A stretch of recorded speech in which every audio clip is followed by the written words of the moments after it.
The Book of Revelation, the best-known book of the Bible. The Apocalypse, a vision which came from God Himself. Powerful, intriguing, feared, enigmatic, full of questions, and yet largely misunderstood.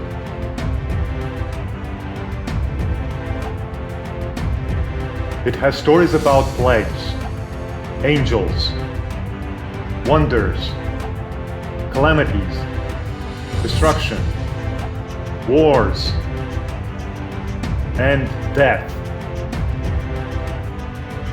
And among those stories, there is one story, the most dramatic one, which describes the ultimate battle against the most feared enemy, a story that puzzles scholars and ordinary people alike. This video will investigate the truth behind this story and what the author really told to those who received it. And we will try to discover together what those people understood when they read it. This will be a journey in that spiritual world to unveil the most extraordinary events which happened in those apocalyptic times.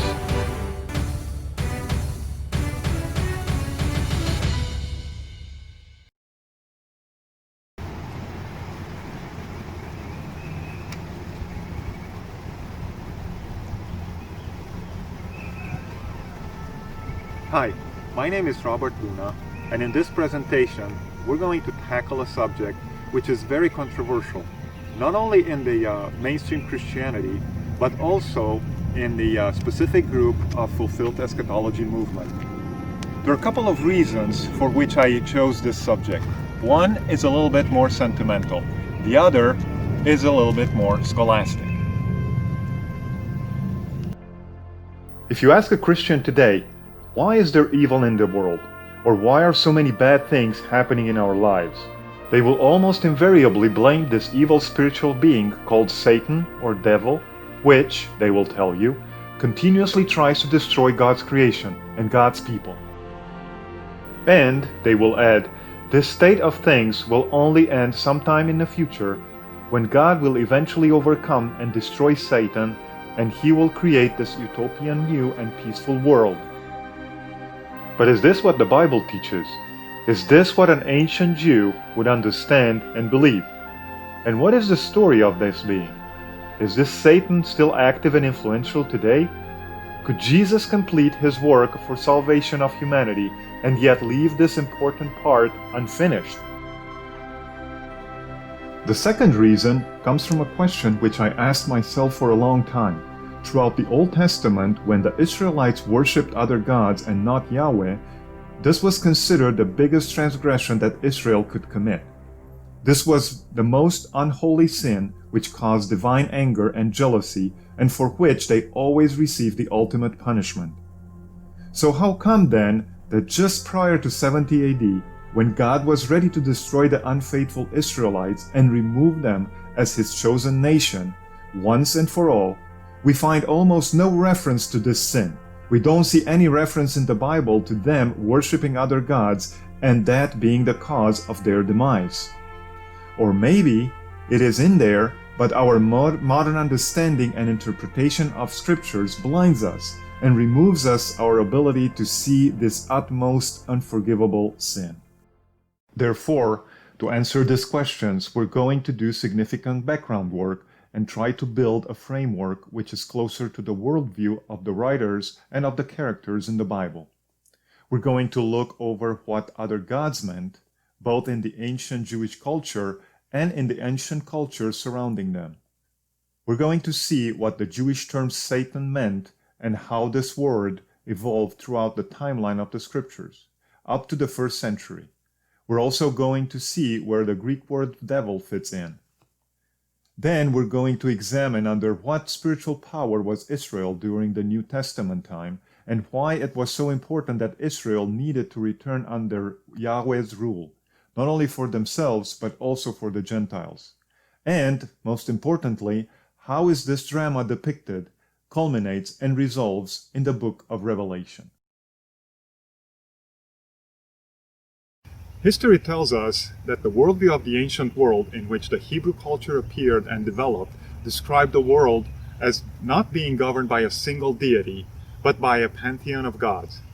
These gods lived in a heavenly realm or on high mountains above the clouds and would be, more or less, in charge of the nations and interact at times with humans. Various nations or city-states worshiped various gods, and whenever a nation or a city would become more powerful, it was believed that its god became more powerful and it was ruling over the other gods and subjugated those worshiping the less powerful gods. In other words, a confrontation among nations on earth was also a confrontation among their gods in the spiritual realm. What is striking, though, and probably less known to many of you, is that the Bible does not deny the existence of these gods. By this time, I expect some of you to argue, that is not true. I can think of several verses where Yahweh clearly says that He is the only God and that there is no other God but Him. But before you do that, I would like to ask for your patience and for your open-mindedness and hear what I have to say. Then you may discard my argumentation or, hopefully, continue further with your own investigation. I should probably start by saying that much of what I'm about to say next is presented in a deeper and more scholarly fashion in the book called The Unseen Realm, Recovering the Supernatural Worldview of the Bible by Michael Heiser. Dr. Michael Heiser is a scholar in the fields of biblical studies and the ancient Near East. Dr. Heiser earned his PhD in Hebrew Bible and Semitic languages at the University of Wisconsin-Madison in 2004. For those of you who are familiar and endorse this topic, this may seem like a review to you. But be prepared because I'm going to push it a step further. And like Heiser does in his book, I will begin with Psalm 82, which I would like you to look at with the ancient world's eyes. God stands in the congregation of the gods. He judges among the gods. How long will you judge unjustly and accept the persons of the wicked? Defend the poor and the fatherless. Do justice to the afflicted and needy. Deliver the poor and needy. Rid them out of the hand of the wicked. They know not, neither will they understand. They walk on in darkness. All the foundations of the earth are out of course. I have said, you are gods, and all of you are children of the Most High.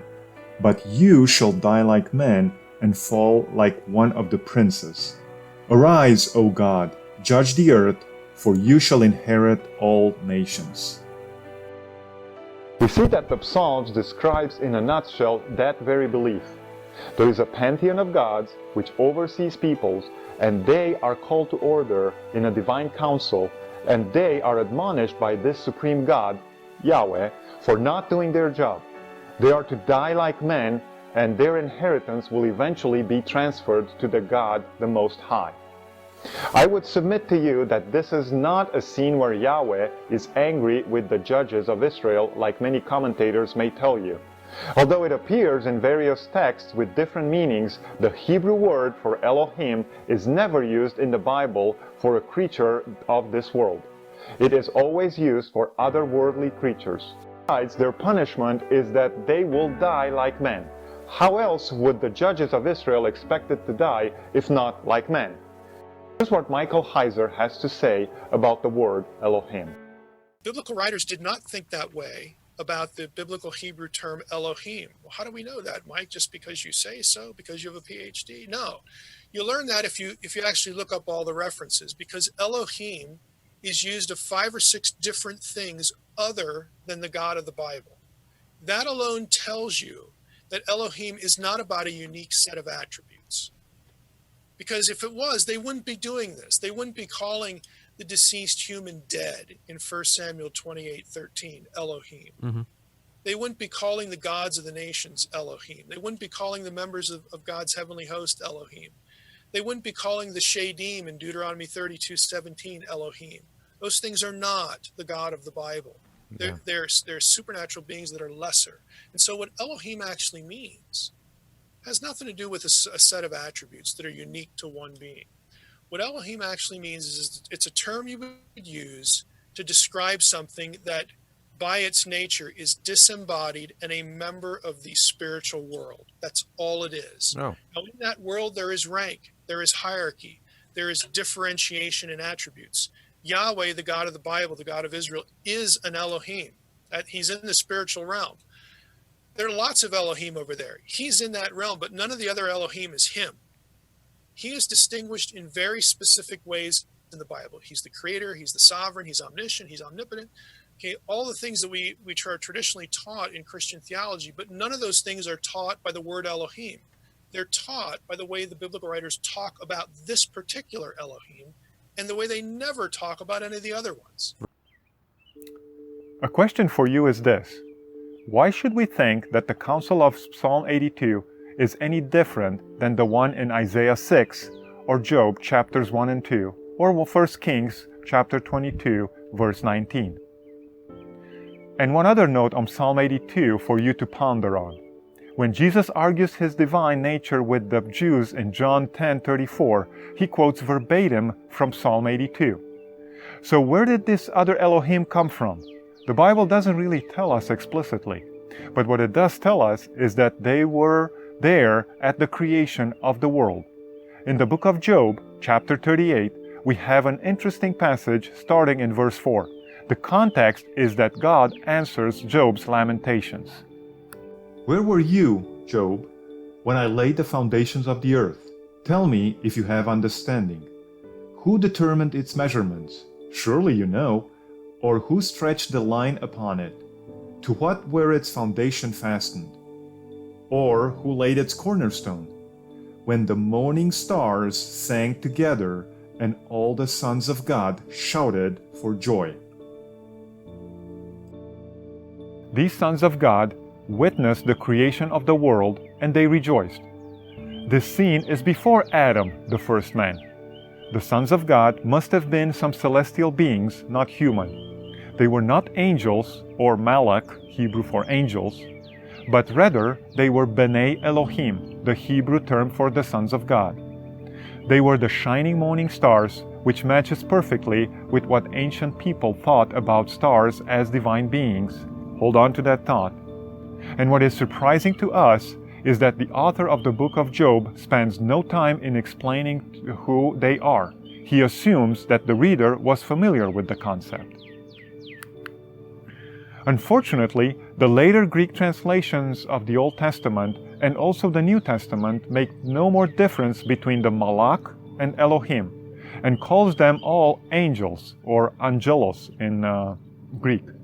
That's a major source of confusions for the modern reader of the New Testament or of the Septuagint. Yet Daniel calls these beings watchers. In this case, it is about the decision to put Nebuchadnezzar away for a while, a decision which was taken in this council of the watchers. Daniel 4:17. This matter is by the decree of the watchers.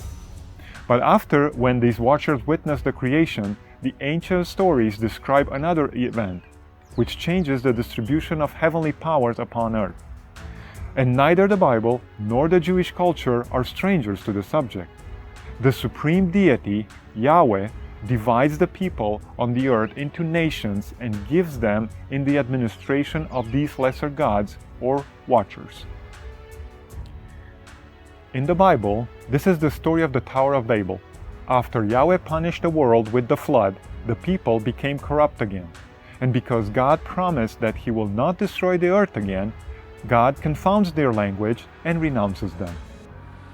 Come, let us go down, and there confuse their language, that they may not understand one another's speech. So the Lord scattered them abroad from there over the face of all the earth, and they ceased building the city. Therefore its name is called Babel, because there the Lord confused the language of all the earth. And from there the Lord scattered them abroad over the face of all the earth. Traditionally, these nations are the ones enumerated in Genesis 10 and are known as the 70 nations, or 72 in some writings. And while Genesis 11 does not specifically mention the sons of God becoming the rulers over these nations, we do have that confirmation in Deuteronomy 32, verses 7 and 8. Remember the days of old. Consider the years of many generations. Ask your father, and he will show you, your elders, and they will tell you. When the Most High divided their inheritance to the nations, when he separated the sons of Adam, he set the boundaries of the people according to the numbers of the children of God. For the Lord's portion is his people, Jacob is the place of his inheritance. Now, many of more recent manuscripts changed the expressions sons of God to sons of Israel, and then it was translated as such in our Bibles. But if we look in the Qumran manuscripts or the early versions of the Septuagint, the rendering is either sons of God or angels of God, not of Israel. And it makes sense because in Genesis 11 there is no Israel yet. What we do see is that immediately after Yahweh discarded the nations, he started all over again with Abraham in Genesis chapter 12. So in Deuteronomy 32, the Songs of Moses starts pretty early with the dividing of the mankind and submit them to lesser deities. But the real surprise comes in the first part of verse 43. While the Masoteric text from which we translated our Bibles is pretty dull, O nations, rejoice his people, the Qumran manuscript is quite different. O heavens, rejoice with him, bow to him, all divinities. And it gets even better in the early Septuagint manuscripts. O heaven, rejoice with him, bow to him, all sons of the divine. O nations, rejoice with his people, and let all angels of the divine strengthen themselves in him. And then the rest of verse 43 goes, For he will avenge the blood of his servants and render vengeance to his adversaries. He will provide atonement for his land and his people. I would suggest to you that if we go with the earlier, more reliable manuscripts, here we have nothing short of an inclusio. An inclusio is a biblical literary method which looks like bracketing or encapsulation. It places similar material in the beginning and at the end of the text to emphasize that the content in between relates to the same topic.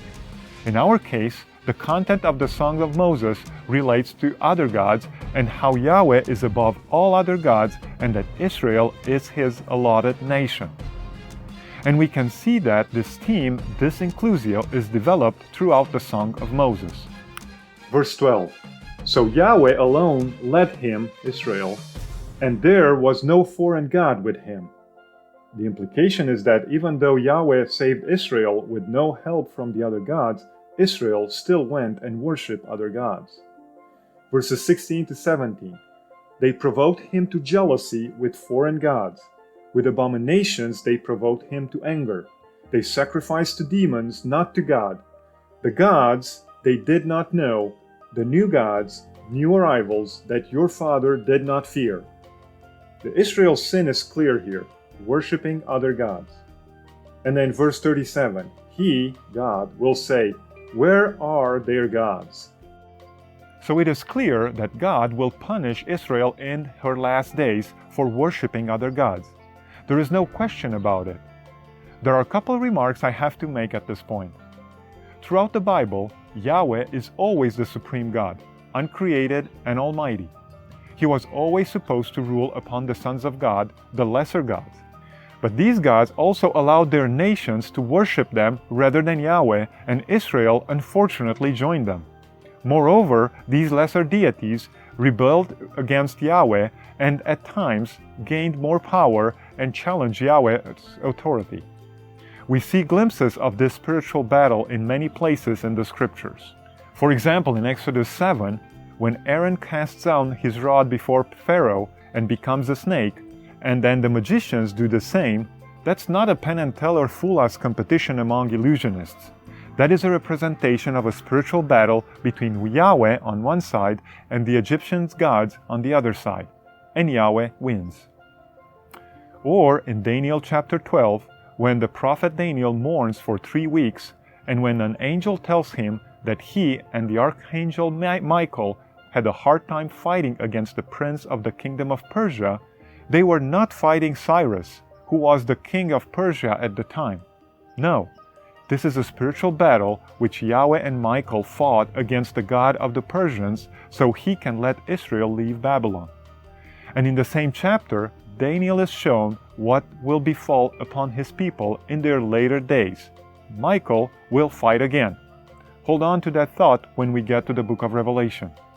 However, before that final battle, Daniel is told that another cosmical battle will take place against the god of Greece.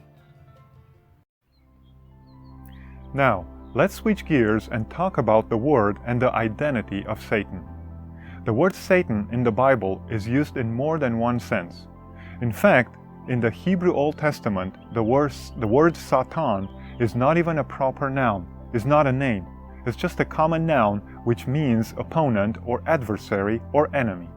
And, like in English, ancient Hebrew does not allow definite article in front of a proper nouns. That is, you don't say the John or the Robert, neither in English nor in Hebrew. And yet, in many instances, the word Satan is preceded by this definite article, the Satan, meaning is not a name, but rather a function. And indeed, in many places in the Old Testament, various characters are called the Satan, or the opposer. In fact, the first time the word is used in the Old Testament is used for, get ready for that, the angel of the Lord.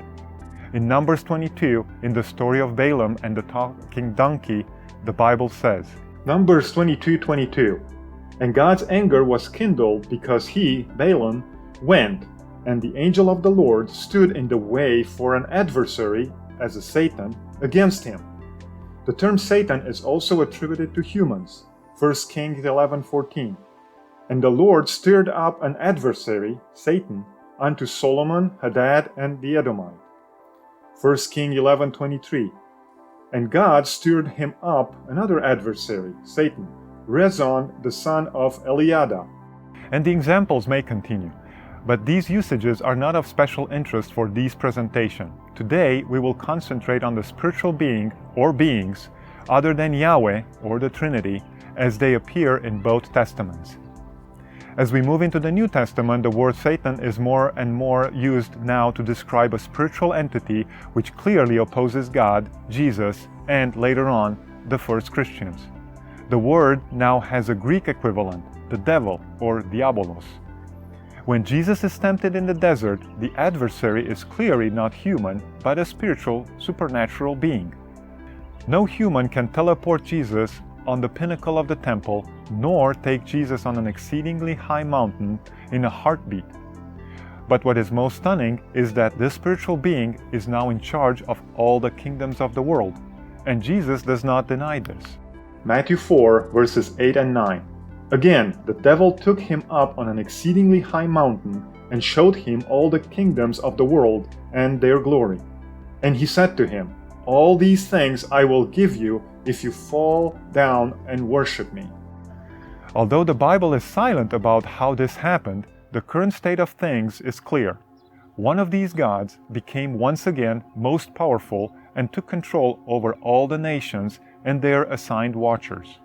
I would suggest to you that the rise and the military success of the Roman Empire, its strength and power is directly related to these lesser gods. But what is more important is that Israel too was under the rule of this God. How do I know this?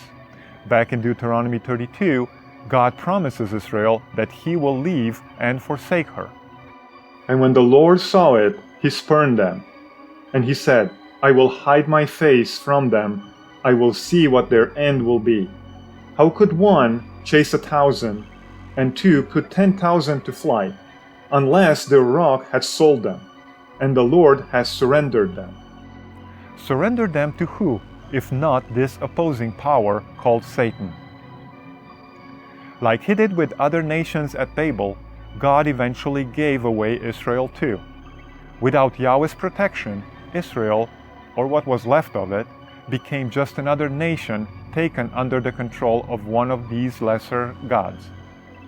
Whether they were spread through the Gentiles and practicing their idolatry, or they were in Judea and going through the motions of keeping the law, the truth was that their God was no longer Yahweh. They were the slaves and at the discretion and mercy of another deity. And for this unnamed deity, Jesus and the New Testament writers use the words Satan or devil. Jesus confirmed this in many instances.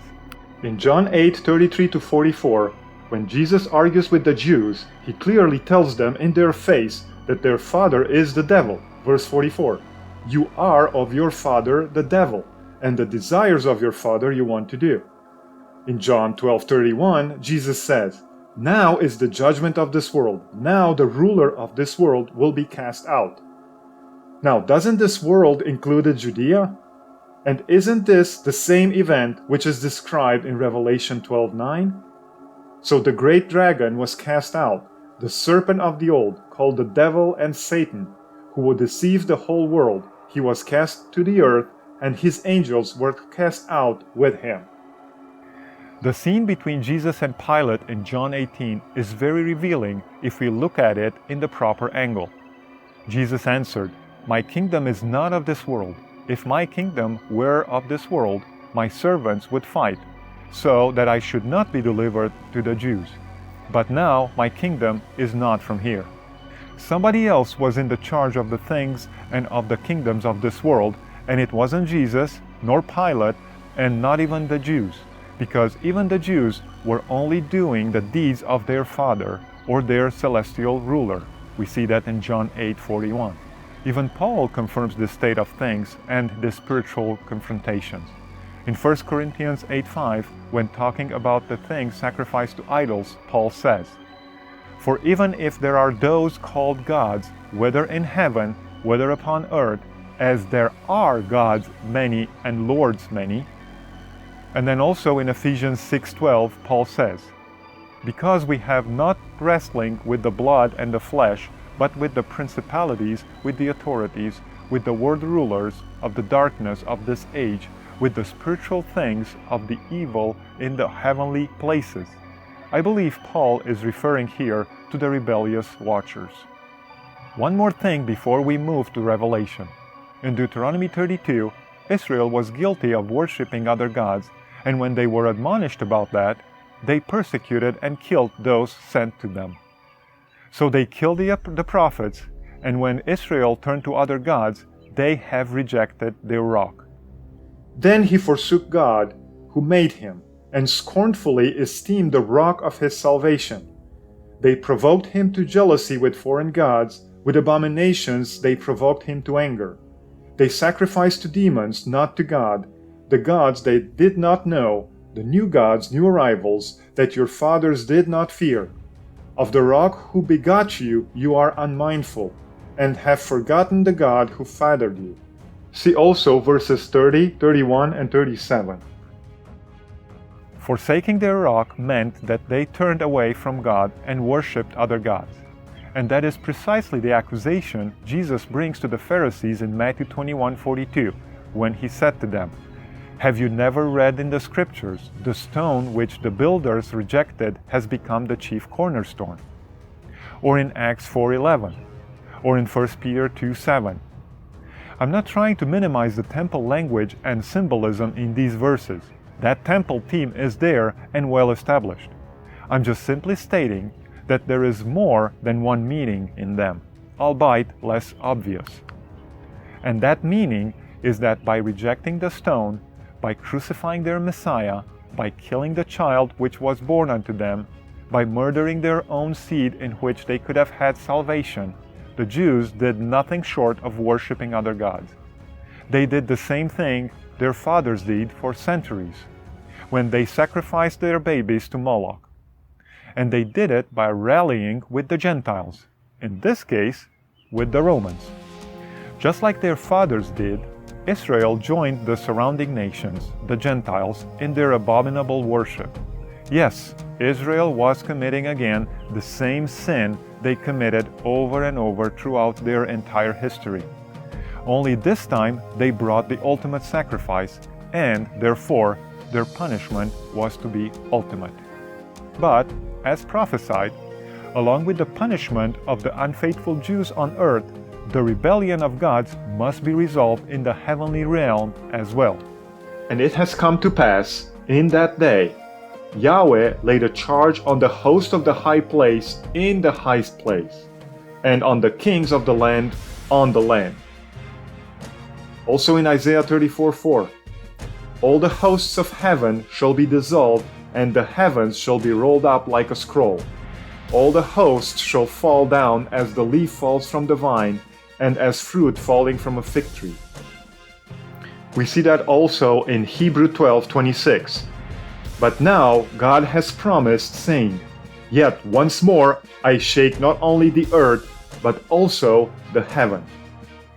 God was ready to clean up not only the earth, but also the heaven. The celestial battle is on.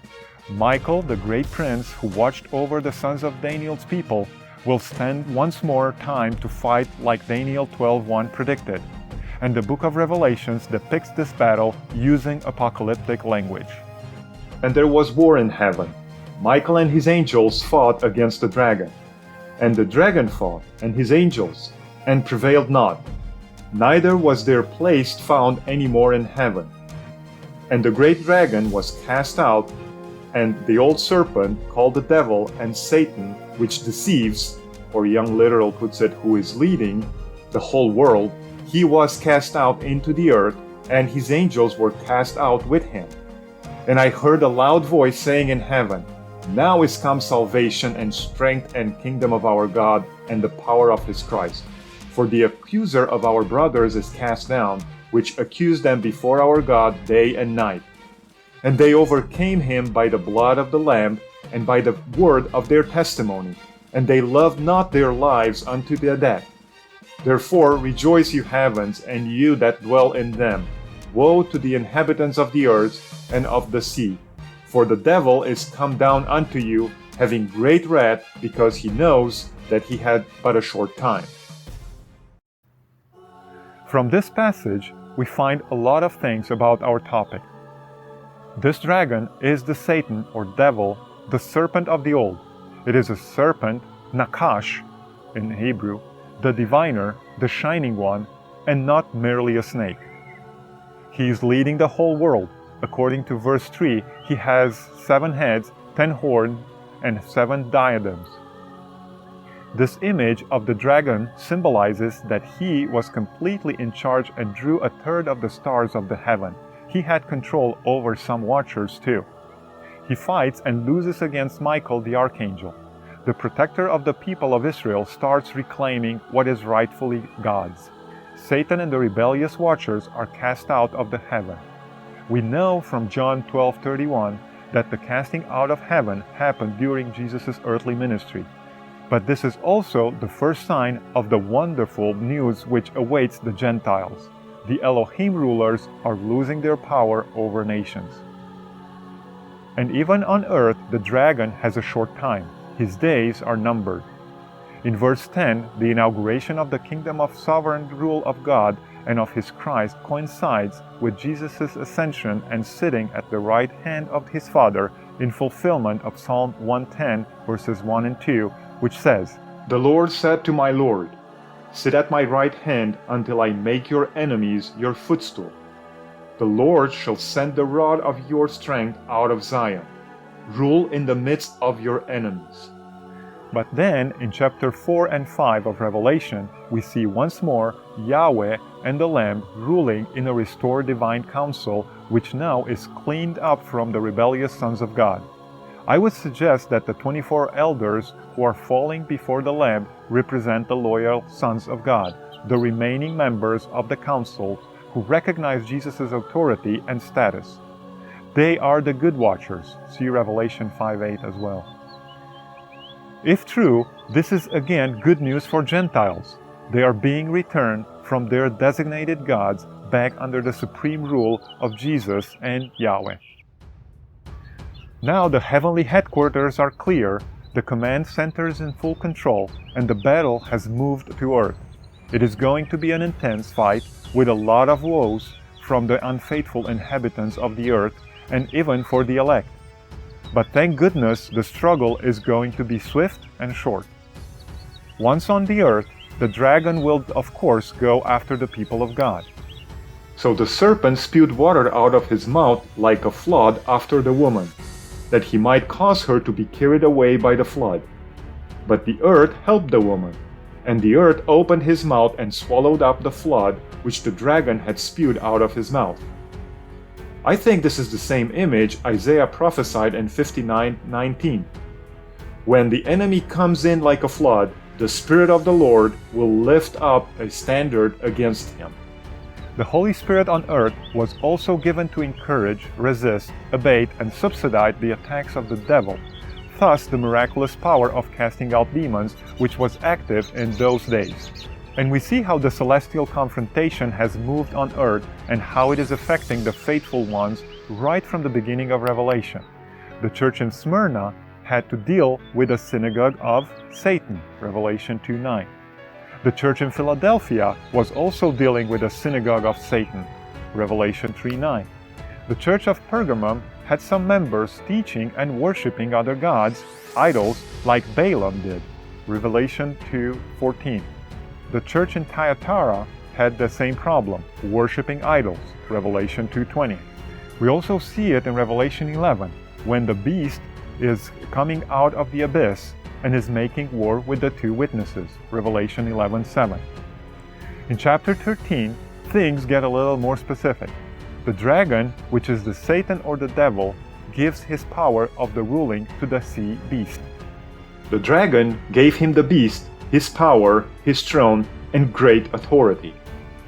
If we identify with the sea beast with the Roman Empire and the emperors, then we deal with a typical ancient belief. Whenever a nation became powerful, it was its ruling god that became powerful. In this case, the Watcher or Watchers, which Revelation identifies with the dragon, and which now has authority over all the earth, empowers the Romans to subjugate the whole world, including the people of Israel. Whether they were faithful to Jesus or not, whether they were in Palestine or in exile. And what is the unfaithful Jews' response? They worship that foreign god. Revelation 13:4. So they worshiped the dragon who gave authority to the beast, and they worshiped the beast. Or Revelation 13:8. All who dwell on the earth will worship him, whose names have not been written in the book of life of the Lamb slain from the foundation of the world. Also, the land beast, identified as the Jewish high priest, and the sea beast are working together in Revelation 13, 14, and 15. Isn't that ultimately worshiping the dragon?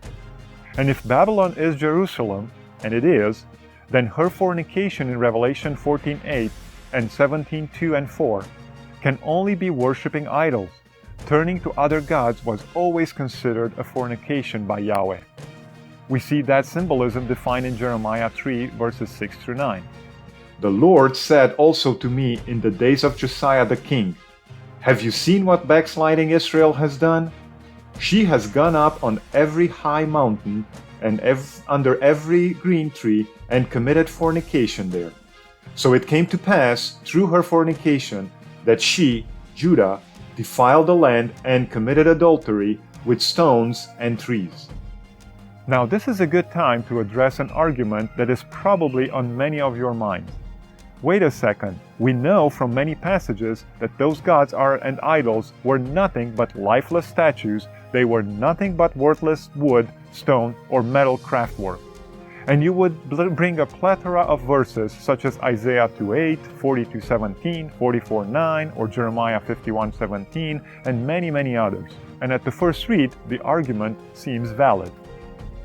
But if we dig deeper, we are going to see that this becomes a motive in their writings, mostly from the end of the First Temple period onward. After the 10 northern tribes were taken into the exile, after Judah shared the same fate, and after they returned from Babylon, the Jews became so strict in not even mentioning other gods to the point that they denied their existence. And we can see that zeal in the books of Ezra and Nehemiah.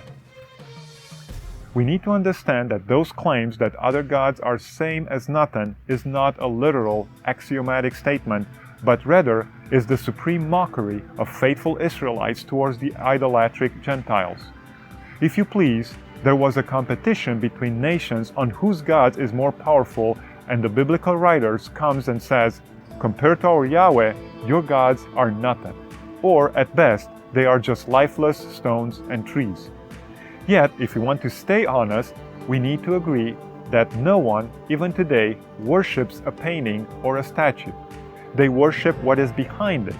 they call upon the spiritual being represented by the carving. And that's really what God forbade in Deuteronomy 5:8. You shall not make for yourself a carved image, any likeness of anything that is in the heaven above, or that is in the earth beneath, or that is in the water under the earth. Their carved image were indeed replicas of the celestial beings. In Exodus 15:11, Moses asked, "Who is like you, O Yahweh, among the gods, Elohim?" If Moses did not believe in other gods, in other real celestial beings, this statement makes no sense. And there are many other passages like this. For a complete argument, I suggest you to read the Unseen Realm book. And now we reach the final battle between Jesus and his heavenly armies and the rebellious gods represented by Satan and his watchers and the angels. We do see a spoiler of the grand finale in chapter 11, verse 5. Then the seventh angel sounded, and there was loud voices in heaven saying, "The kingdoms of this world have become the kingdoms of our Lord and of his Christ, and he shall reign forever and ever." The Father and the Son have brought back under their jurisdiction the kingdoms which were given to the sons of gods at the Tower of Babel. Then they, in one way or the other, became antagonistic to the God's intent and will. They were of the adversary and of Satan. But now these kingdoms are back to the supreme Elohim, who is the rightful owner and heir. And in chapter 19 of Revelation, we see an allegory of the full battle, in which the beast, the false prophet, and those following them are defeated and destroyed. From the descriptions of the Lamb, you can tell who is the winner is. Now I saw heaven open, and behold, a white horse. And he who sat on him was called Faithful and True, and in righteousness he judges and makes war. His eyes were like a flame of fire, and on his head were many crowns. He had a name written that no one knew except himself. He was clothed with a robe dipped in blood, and his name is called the Word of God. And the armies in heaven, clothed in fine linen, white and clean, followed him on white horses. Now out of his mouth goes a sharp sword, that with it he should strike the nations, and he himself will rule them with a rod of iron. He himself treads the winepress of the fierceness of wrath of Almighty God. The battle we see at the end of chapter 19, we see it again in chapter 20. It is a battle that is going in two planes. In the physical plane, the Roman armies surround and burn the harlot city of Jerusalem and her unfaithful inhabitants. In the unseen spiritual realm, the devil and his angels are definitively destroyed and thrown into the lake of fire. No more rebellion in heaven. No more adversary watchers to deceive instead of administering the nations. No more worshipping of other foreign gods. What Isaiah predicted in 27:1, that in that day the Lord with his severe sword, great and strong, will punish the Leviathan, the fleeing serpent, Leviathan, that twisted serpent, and he will slay the reptile that is in the sea, has come to pass. What Paul promised in Romans 16:20, when he says, "And the God of peace shall crush Satan under your feet shortly," Jesus brought to fulfillment. The destruction of what Satan symbolizes is the best news for the nations. The Gentiles have been freed from the authority and jurisdiction of their allotted rebellious watchers and can now return and worship Yahweh unrestricted. The story of the Tower of Babel is now remediated, fulfilled, and closed. The long period since God rejected the nations and gave them to be watched over by the sons of God is now over. By bringing the redeemed Israel to Him, the Gentiles are no longer accountable to other spiritual entities, but have free entrance into the new spiritual Jerusalem. And this is the extraordinary good news of Revelation 14, verses 6 and 7. Then I saw another angel flying in the midst of heaven, having the everlasting gospel to preach to those who dwell on the earth, to every nation, tribe, tongue, and people, saying with a loud voice, "Fear God and give glory to Him, for the hour of His judgment has come, and worship Him who made the heaven and earth, the sea, and springs of water. Psalm 82:8 is now also fulfilled. Arise, O God, judge the earth, for you shall inherit all nations. Same fulfillment as Psalm 2, verses 7 and 8. I will declare the decree. The Lord has said to me, You are my son. Today I have begotten you. Ask of me, and I will give you the nations for your inheritance, and the end of the earth for your possession. Through the salvation of his chosen inheritance, which is Israel, God has reclaimed his entire inheritance, all the Gentile nations, so they can worship him, their true Creator.